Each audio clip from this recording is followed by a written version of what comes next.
Hello friends, today we discuss about the fragmentation after sporulation.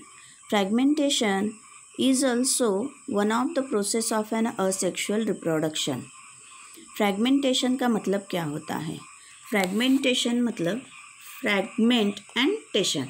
शन का मतलब होता है प्रोसेस, ऐसी एक प्रोसेस जिसमें कोई भी एक लिविंग ऑर्गेनिज्म जो है वो लिविंग ऑर्गेनिज्म अपने आप में जब वो मल्टीप्लाई करेगा तो अपनी ही बॉडी को कई सारे फ्रैगमेंट्स में तोड़ देगा और नए नए इंडिविजुअल को जन्म देगा. So that is called the fragmentation. So इसमें फ्रैगमेंटेशन ये जो प्रोसेस है ये रिप्रोडक्शन का एक प्रोसेस होकर ये अपने आप में ऐसी कुछ असेक्सुअली रिप्रोड्यूस होने वाले ऑर्गेनिज्म में ही पाया जाता है. फॉर एग्जांपल स्पायरोगायरा, या अदरवाइज हम बोल सकते हैं कि स्पायरोगायरा जैसे कुछ ऐसे फिलामेंटस अलगी. फ्रैगमेंटेशन का सही मतलब क्या हो सकता है? In asexual reproduction filamentous plant body और in a spirogyra the filaments मतलब long slender cells are broken into small fragments that is pieces. और यही जो पीसेस हैं under favorable condition grown into adult body or a new individual is called fragmentation. ये fragmentation हम spirogyra में देख सकते हैं. ये एक तरह का असेक्सुअल रिप्रोडक्शन होते ही इसमें जो कोई एक फिलामेंटस बॉडी या तंतुमय धागे जैसे दिखने वाली कोई लिविंग ऑर्गेनिज्म अपने आप में ही अपने ही शरीर के छोटे छोटे टुकड़ों में बट जाती है और यही टुकड़े जैसे उसके फेवरेबल सीज़न में आते हैं या फेवरेबल एनवायरमेंटल कंडीशन में आते हैं तो एडल्ट बॉडी में बदल जाते हैं. सो इसी प्रोसेस को कहा जाता है फ्रैगमेंटेशन. ये फ्रैगमेंटेशन हम नीचे दिए गए डायग्राम से थोड़ा सा स्टडी करेंगे जो स्पायरोगायरा कहलाया जाता है. आप स्पायरोगायरा को छोटी क्लासेस से जानते हैं, उसका डायग्राम भी ड्रॉ कर चुके हैं. उसका डायग्राम अच्छे से हम लोग कैरी कर सकते हैं.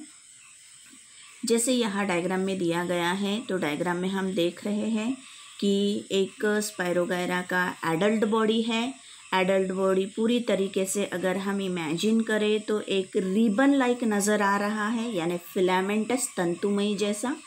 यही अपने आप में जब असेक्सुअल रिप्रोडक्शन में कैरी करता है तो दूसरी जो डायग्राम है उसी तरीके से अपनी बॉडी को पूरी तरीके से बीच बीच से फ्रैगमेंट्स यानी टुकड़ों में खुद को बांट देता है और यही टुकड़े जैसे ही फेवरेबल कंडीशन में आ जाते हैं तो हर एक छोटा सा टुकड़ा अपने आप को ग्रो करना शुरू कर देता है और एडल्ट बॉडी में बदल जाता है.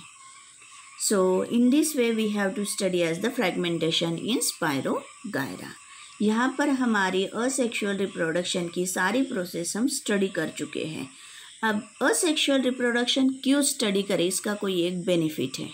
तो वही बेनिफिट हम 2 मार्क के लिए, 1 मार्क के लिए हम बोलेंगे, MCQ के लिए या कुछ ऐसे ही पजल्ड सेंटेंस दिए रहते हैं उसके लिए देख सकते हैं या स्टडी कर सकते हैं.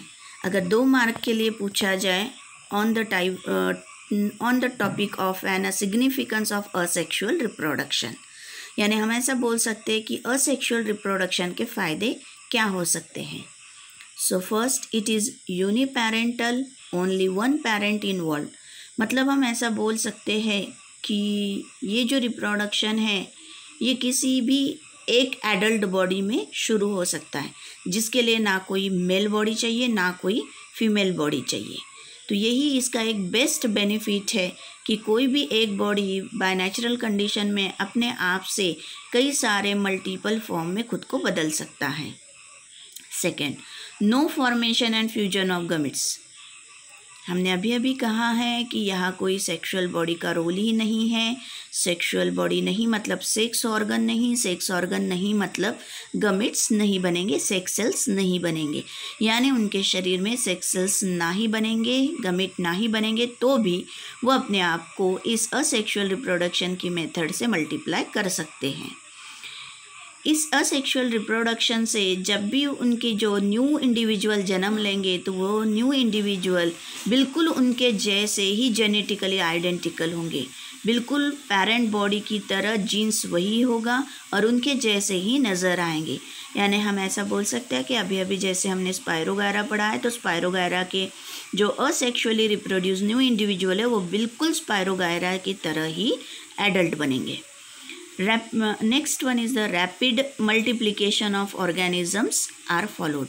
यानी इस मेथड से कोई एक छोटा सा लिविंग ऑर्गेनिज्म अपने आप को बहुत ही कम समय में रिप्रोड्यूस कर सकता है या मल्टीप्लाई कर सकता है और अपनी स्पीसीज़ को कई नंबर से कंटिन्यू भी कर सकता है। या हम ऐसा बोल सकते हैं कि अगर बाय नेचुरली किसी नेचुरल कैलेमिटी से अगर ये डैमेज भी हो जाते हैं या मर भी जाते हैं तो भी सडन टाइम में या विद इन सम टाइम में ये फिर से अपने आप को कई नंबर से मल्टीप्लाई कर सकते हैं।